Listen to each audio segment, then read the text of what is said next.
창세기 3장 8절부터 13절 세번역 성경으로 같이 교독하도록 하겠습니다. 제가 8절 먼저 읽겠습니다. 그 남자와 그 아내는 날이 저물고 바람이 서늘할 때 주 하나님이 동산을 거느시는 소리를 들었다. 남자와 그 아내는 주 하나님의 낯을 피하여 동산 나무 사이에 숨었다.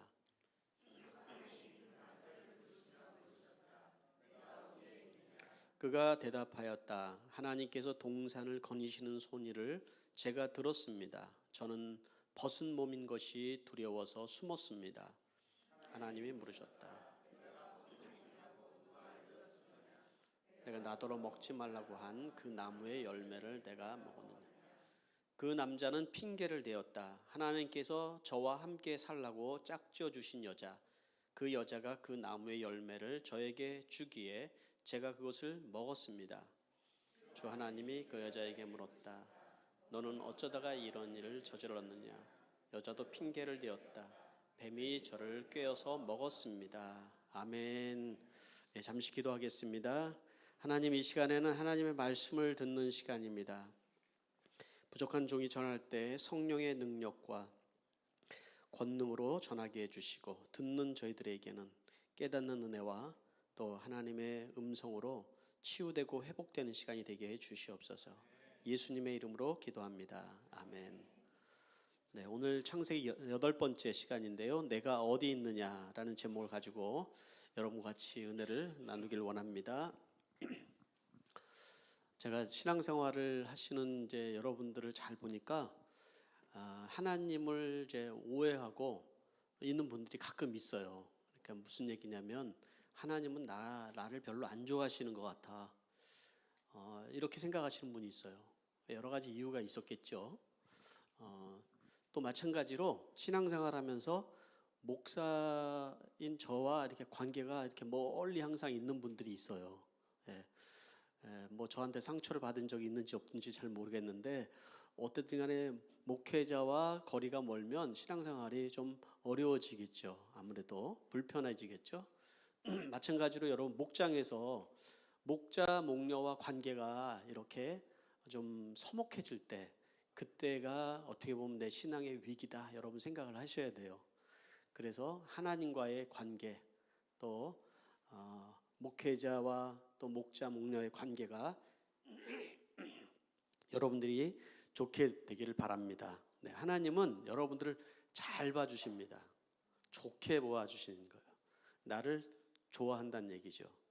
하나님은 나를 싫어하시는 것 같아 이러지 마시고, 저도 여러분 되게 좋아하거든요. 그런데 목사님은 나를 별로 안 좋아하는 것 같아. 이런 순간이 위기의 순간이라는 거예요.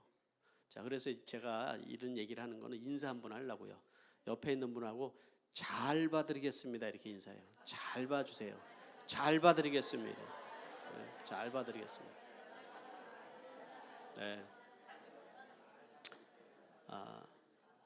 좀 여담이긴 한데요. 지금 2부에 참여했나요? 1부에 참여했는지 모르겠는데 우리 김경환 우리 형제가 집사님이죠. 지금은 처음 교회 왔는데 예배 끝나고 이분이 서비스 정신이 굉장히 투철하잖아요. 그러니까 손을 탁 넣으면서 잘 봐주십시오 이렇게 딱 인사를 하더라고요.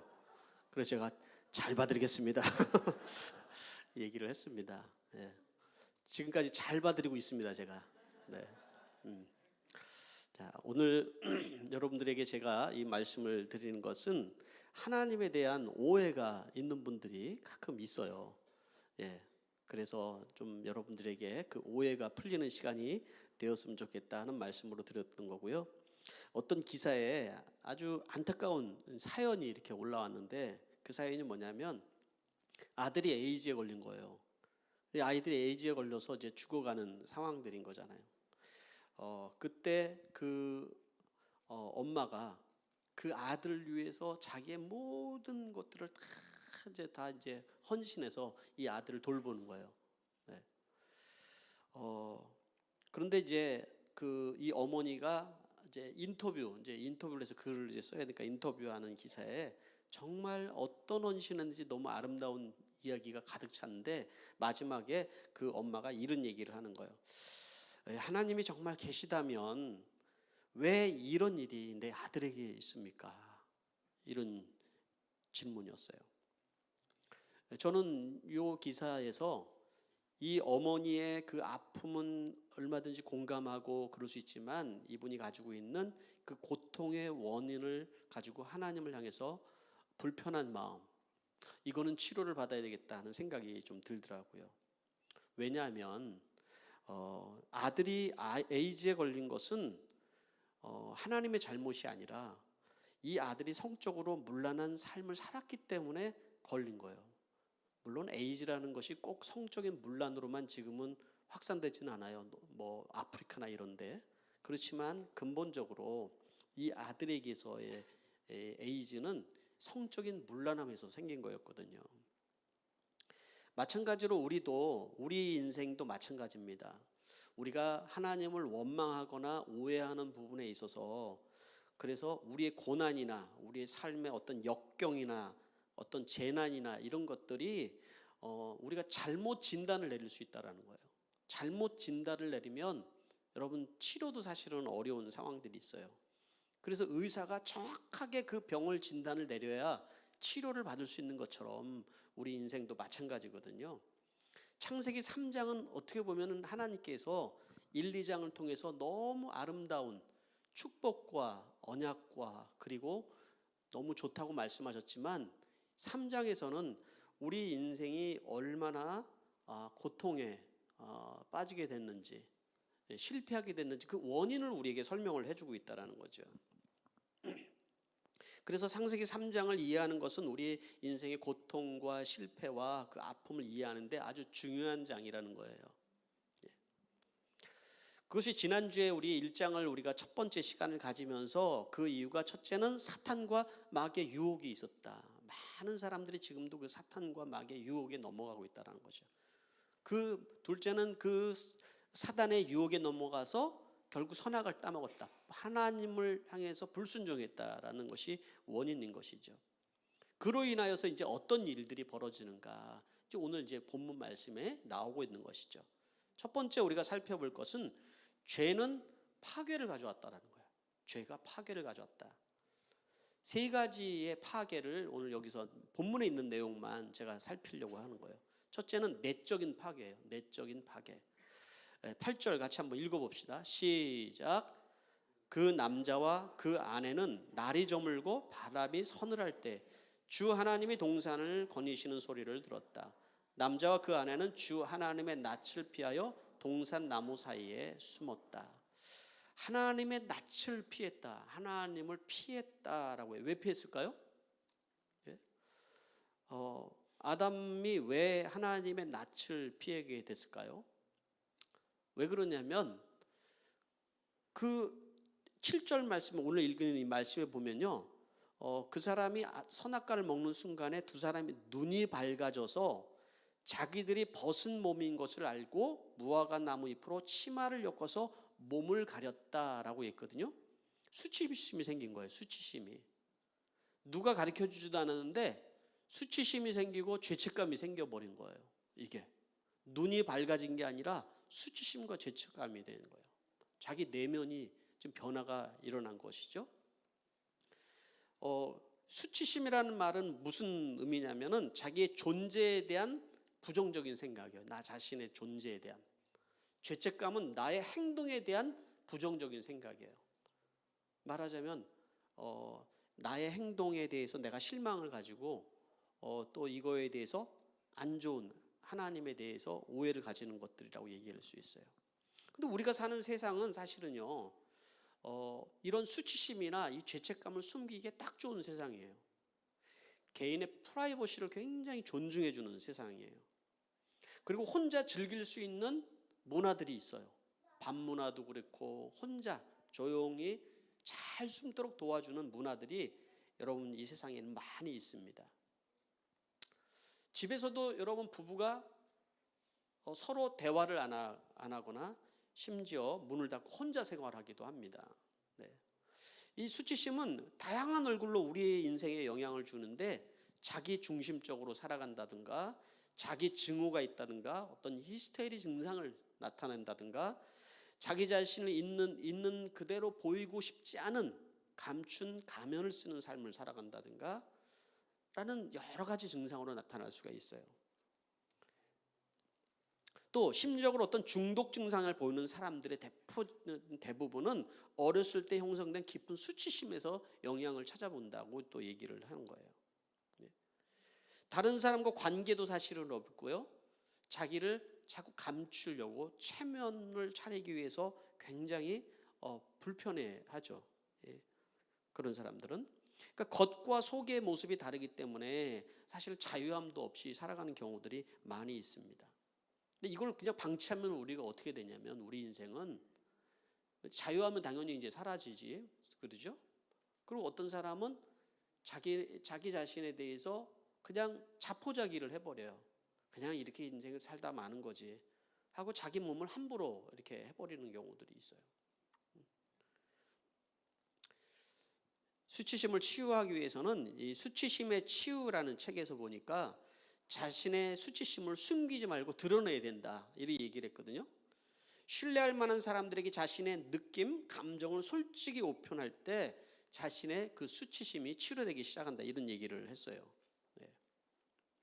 우리는 예수 믿는 사람에서 이 수치심을 하나님 앞에 다 이렇게 드러낼 수 있어야 돼. 그때 우리에게 치유와 회복이 일어나는 거죠. 자, 두 번째는 어떤 파괴냐면 관계의 파괴예요. 관계의 파괴. 하나님이 아담을 부르셨어요. 아담아, 내가 어디 있느냐. 그랬더니 10절 말씀에 이제 아담이 이렇게 대답을 했어요. 같이 읽어봅시다. 시작. 그가 대답하였다. 하나님께서 동산을 거니시는 소리를 제가 들었습니다. 저는 벗은 몸인 것이 두려워서 숨었습니다. 벗은 것이 어땠다고요? 두렵다는 거예요. 이제 수치심은 어디로 옮겨갔냐면 두려움으로 확장됐어요. 그러니까 자기 자신의 감정을 지금 표현하고 있는 거잖아요. 두렵습니다, 하나님. 저는 이렇게 표현을 하고 있는 거잖아요. 왜 누가 이 두려움을 가르쳐 줬는가요? 죄로 인하여서 생겨난 감정이라는 것이요. 이게 자기가 벗었기 때문에 지금 두려워졌다라는 거예요. 어떻게 보면 이 두려움은 우리 인생의 가장 큰 스트레스예요. 사실 우리가 살아가는 모든 스트레스가 이 두려움에서 생기는 거라고 얘기를 할 수 있어요. 죽음에 대한 두려움, 또 내 미래에 대한 두려움, 내가 지금 하는 이 죄에 대한 어떤 대가에 대한 두려움. 그래서 아무리 험한 죄를 짓고 죄를 짓고 막 그 자기 기세등등하게 살아가는 사람도 자기 내면에서는 그런 소리를 듣죠. 내가 이렇게 살다가 천벌 받는 거 아니야? 하나님을 몰라도 그런 생각이 들어요. 이게 두려움이죠. 하나님을 떠난 인생에 어떻게 보면은 나타나는 현상인 거예요. 그러니까 하나님이 없이 살아가는 사람들이 느끼는 이 두려움이 사실은 죽음과 그리고 결국 하나님과 단절된 상태로, 그걸 말해서 우리는 얘기할 때는 지옥이라고 얘기를 하는 거죠. 어떻게 보면 예수를 믿는 사람들에게 있어서도 하나님이 나를 좋아하지 않는다, 이런 감정들, 하나님에 대해서 이렇게 내가 어떤 그런 감정을 가지고 있을 때 정상적인 신앙생활하기가 사실은 어렵습니다. 그러니까 우리는 반드시 이 두려움을 주는 그 요인들을 사실은 해결을 해야 되는 것이 있죠.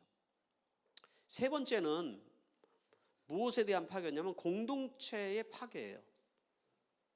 첫째는 자기 자신 내면의 파괴고, 두 번째는 관계가 파괴됐고, 하나님과의 관계가 파괴되고, 그리고 세 번째는 공동체의 파괴라는 거예요. 11절 말씀인데 한번 읽어봅시다. 시작. 하나님이 물으셨다. 내가 벗은 몸이라고 누가 알려주더냐? 내가 너더러 먹지 말라고 한 그 나무의 열매를 내가 먹었느냐? 내가 먹었냐? 하나님이 이렇게 물어보셨어요. 그러면 하나님이 물어볼 때 아담에게 물어봤잖아요. 하와에게 항상 안 물어보고 아담에게 약속을 주셨으니까, 말씀을 주셨으니까 아담에게 제일 먼저 말씀을 하는 거예요. 근데 아담이 그냥 제가 그냥 먹었습니다. 그러면 그 뒤에 어떤 심판이나 어려움이 없을 텐데, 근데 오늘 본문 말씀을 보니까 뭐라고 얘기를 해요? 12절 말씀을 보니까 남자가 뭐라고 그랬어요? 자, 한번 읽어볼까요? 12절에 시작. 그 남자는 핑계를 대었다. 하나님께서 저와 함께 살라고 짝지어 주신 여자가 그 여자가 그 나무의 열매를 저에게 주었기에 제가 그것을 먹었습니다. 여기서 그 여자가 나오는 거야. 그 여자가. 아담이 그 내 사랑하는 그 내 뼈 중에 뼈요 살 중에 살인 그 여자가 바로 이제 여자가 된 거죠. 제 3자가 돼 버린 거예요. 여기서 보면은. 그 남자는 핑계를 댔어요. 하나님 앞에 핑계를 대면서 하나님 저 여자가 그렇게 저한테 이걸 갖다 준 바람에 제가 그랬습니다. 아주 치사하게. 그때 그 하와의 감정이 어땠을까요? 아주 정내미가 딱 뚫어졌을 거예요. 그렇지 않겠을까요? 정내미가 핑계를 딱 대는 순간에 아주 떨어졌을 거예요. 책임을 전가하는 순간에 책임을 져야 되는데 남자가 책임 못 지고 이렇게 남자가 책임을 져야지 끝까지. 그래요 안 그래요? 되게 좋아하시는 분들이 있는데 남자들이 책임을 안 지고 있다는 얘기예요. 많이. 결혼을 했으면 끝까지 책임을 지고 그냥 어떻게 해서든지 책임을 져야 되는데 그냥 나 몰라라 하는 그런 남자들이 있더라고요 보니까.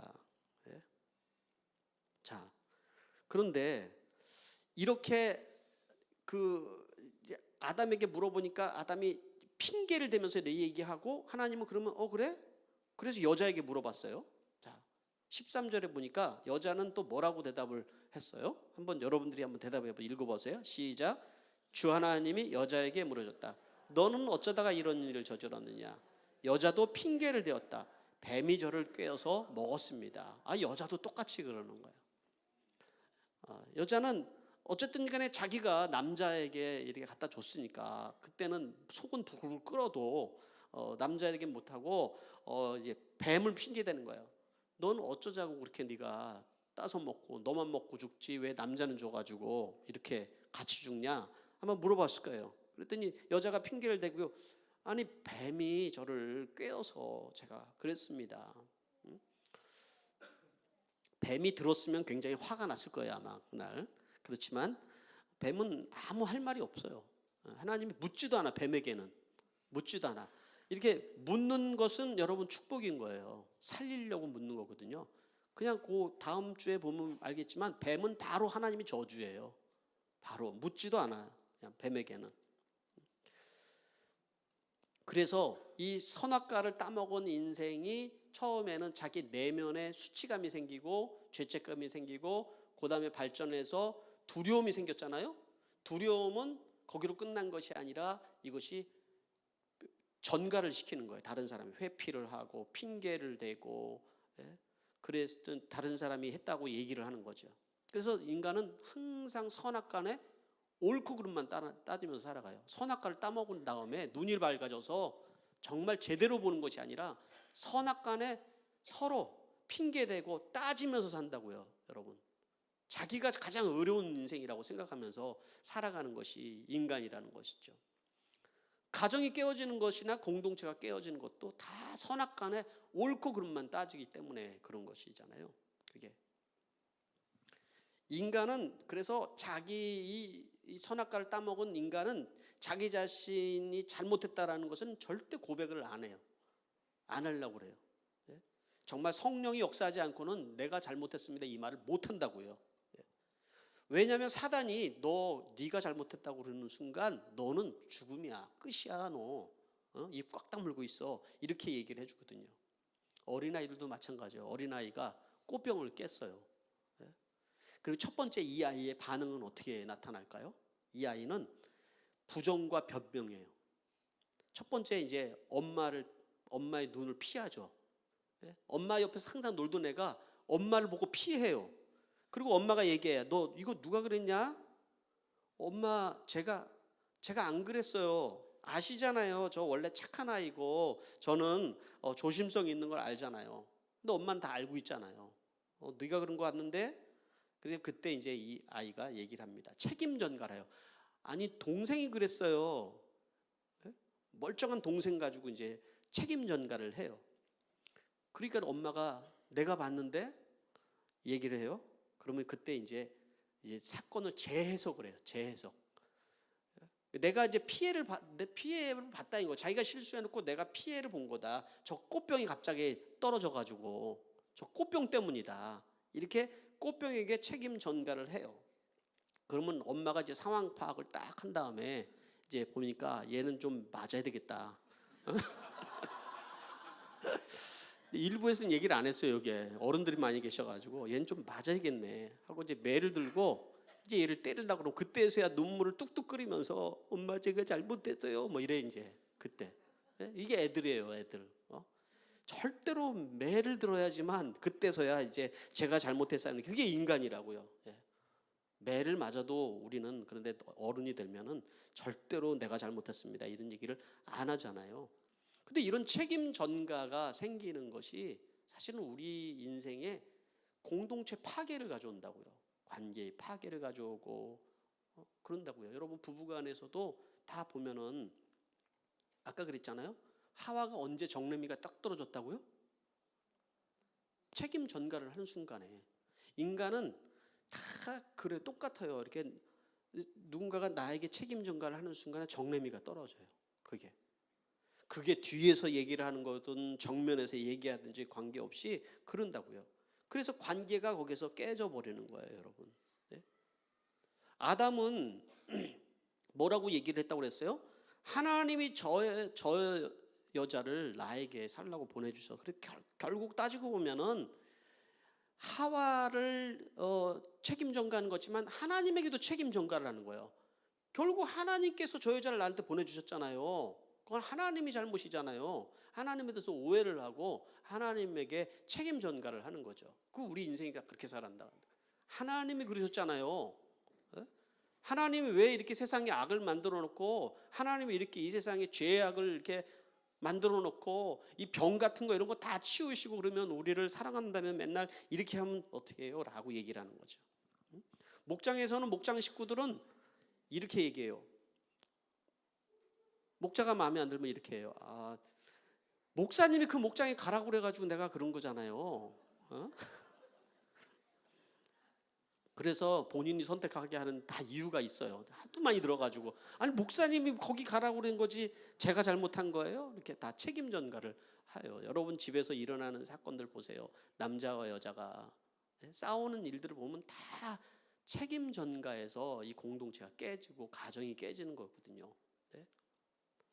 그 아내가 뭘 역할을 해야 되겠어요? 남편에게 에제르 역할을 해야 되잖아요. 돕는 배필을 해야 되잖아요.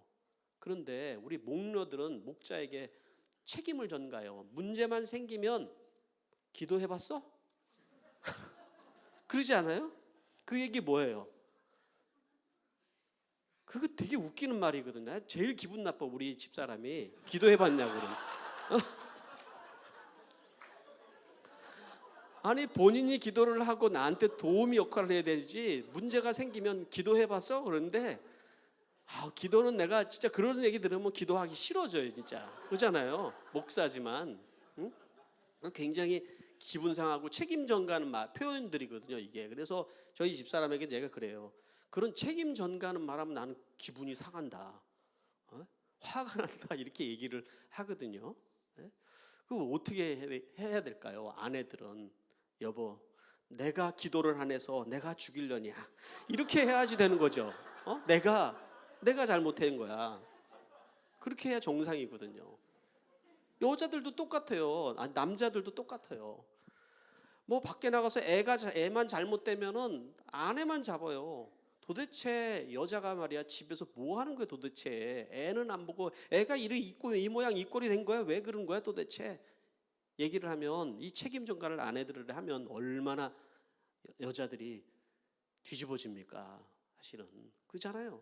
근데 제가 지금 하나 예를 들어서 한 거지만 여러분들의 가정이 깨지는 데는 다 이런 부분들이지 않을까요? 네? 사실은 우리가 책임 전가하는 거 이거는 굉장한 죄악인 거예요. 우리는 그러면 어떻게 해야 될까요? 자, 두 번째는 하나님은 우리를 회복시키고 돌아오기를 원하시는 하나님이에요. 8절 말씀을 다시 한번 우리가 이 본문을 보는데 이 본문에 보니까 그 남자와 그 아내는 날이 저물고 바람이 서늘할 때에 주 하나님이 동산을 거니시는 소리를 들었다. 이렇게 돼 있죠. 남자와 그 아내가 날이 저물고 바람이 서늘할 때, 그 무슨 얘기예요 이게? 어떤 상황이에요? 거기에 하나님이 거니시는 소리다. 이거는 이 에덴 동산에 하나님의 임재로 가득하고 늘 하나님과 교제하고 하나님의 통치가 있고 그 가운데서 하나님 누리는 기쁨이 있고 하나님의 음성을 듣고 그 안에 행복이 있는 것을 얘기를 해준 거예요. 그래서 그 시간 되면 항상 하나님과 교제하는 것이 즐거워요. 신앙생활을 하다 보면은 여러분, 세상에 대한 즐거움이 아니라 내가 하나님의 말씀을 묵상하면서 즐거움이 있고 하나님을 예배하면서 즐거움이 있고 또 성도들과 교제하면서 즐거움이 있었는데, 이런 즐거움이 어느 날 싹 사라지는 거예요. 하나님을 예배하는 즐거움이 없어요. 그냥 의식을 하는 것일 뿐이지. 여기에는 여러분 문제가 있는 거예요. 여기는 하나님께서 우리에게, 우리가 이런 죄악 가운데 있을 때 하나님을 찾지 않는 거죠. 피하는 거죠. 근데 하나님은 그런 우리들을 회복시키기 위해서 찾아온다는 거예요. 여러분, 그게 하나님이잖아요. 기독교는 일반 다른 종교라고 얘기하는 모든 종교는 내가 하나님을 찾아가야 되는 거예요. 구도자의 길을 간다고. 신을 찾아서 내가 가는데, 기독교는 뭐라고 그랬냐면 하나님이 나를 찾아오시는 거예요. 내가 거기에 반응하는 거가 기독교인 거죠. 하나님이 나에게 찾아오셨어요. 뭐라고 그래요? 그래서 9절 말씀 보니까 아담아, 원래 아담아가 일본 말이거든요. 머리를 표현할 때, 옛날에 우리 어릴 때 야 머리 보인다 아담아 이렇게 얘기를 했는데, 아담이 나무 동산 사이에 숨었는데 아담아 하고 불렀는데 일본 사람인 줄 알고 착각할 수가 있어요. 그게 아니라 아담아 내가 어디 있느냐, 내가 어디 있느냐.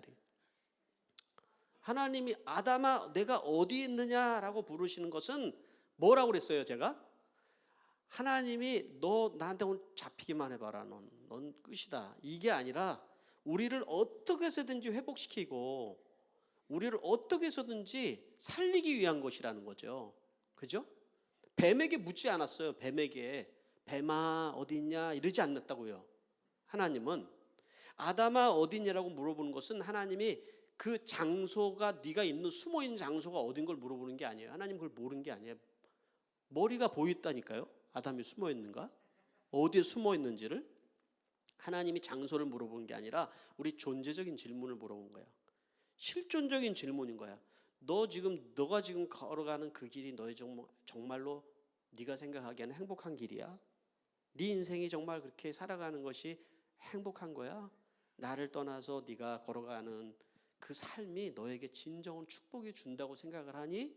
라고 하나님이 물어보시는 거예요. 그렇게 해서 네가 잘 살 수 있어? 네가 열심히 노력을 해서 나 없이 그래 숨어서 너 스스로 네가 성공도 해보고 좋은 집도 장만하고 어떻게 살기 위해서 이렇게 열심히 하는데 그게 네의 진정한 너의 그 행복이고 축복이니? 이렇게 하나님이 물어보시는 거잖아요, 우리에게. 근데 우리 인생이라는 것이 결국 그래요. 젊었을 때는 잘 그걸 몰라요. 그냥 열심히 돈 벌고 결혼을 해서 정말 행복한 것 같고 집도 사고, 그러고 나서 어느 날 갑자기 불현듯 드는 생각들이 그런 거예요. 내가 왜 사는지 모르겠어, 이런 생각들인 거예요. 내가 왜 이렇게 아둥바둥 사는지 모르겠어. 정신없이 살아가다가 불현듯 철이 들면 드는 생각들인 거죠. 이것이 하나님은 우리에게, 우리가 마지막 죽는 순간까지 우리에게 질문하는 거예요. 너 어디에 있냐 지금? 너 뭐하고 사는 거야? 라고 하나님께서 우리에게 물어보시는 것이죠. 이것은 우리에게 회복을 주시기 위한 것이지 우리를 야단치거나 우리를 하나님께서 벌 주시기 위한 것이 아니었다라는 것이죠. 그냥 저대로 두면 저렇게 살다가 죽게 생겼다. 하나님과의 단절이라는 것이 바로 지옥인 거죠. 사실은 인생에서 우리 인생은 이렇게 어떻게 보면 하나님의 그 부르심에 반응하지 못하기 때문에 자기 의의를 가지고 또 자기 계획을 가지고 살아가요. 그걸 죄라고 성경에서 얘기를 하고 있는 거예요. 오늘 아침에 이제 큐티인의 묵상 간증에 자기 의가 가득한 남자라는 그 간증문이 있어요. 이 남자는 결혼하지 않은 이제 싱글인데 결혼을 망설이게 됐대요. 사귀고 있는 여자가 있는데 행복하지 않으면 어떡하지 하다가 말씀을 듣고 결국은 결혼을 하기로 결정을 했는데 결혼 바로 당일날 파혼을 했대요. 이게 얼마나 사실은 상처예요, 서로에게. 결혼 당일날 미리 깨지든지 그것도 아니고 결혼 당일날. 그래서 자기 삶이 너무 고통스러운 거죠. 이게 서로에게 너무 고통스러운 거예요. 자기 삶이 이해가 안 됐어요. 그래서 싱글 목장들이 모이는 목장 모임에 갔는데 처음 보는 형제가 그렇게 얘기를 하대요. 자기도 알지도 못하는 형제가 뭐라고 그러냐면 형제님이 보아야 할 죄가 있는 것 같습니다. 이렇게 얘기를 하더라는 거예요. 근데 사실은 그 형제를 통해서 하나님이 말씀하신 거겠죠.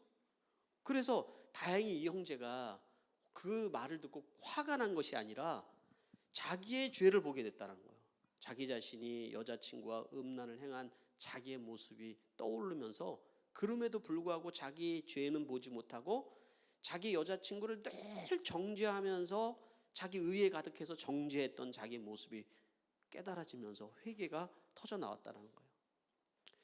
내 인생을 망치는 것이 내 의에 있었구나. 그게 내 지병이었구나라는 것을 깨달았다고 얘기를 하는 간증이었어요. 우리는요, 여러분, 오늘 이 말씀을 통해서 아담이 그랬구나 이 얘기를 제가 하고 싶은 게 아니에요.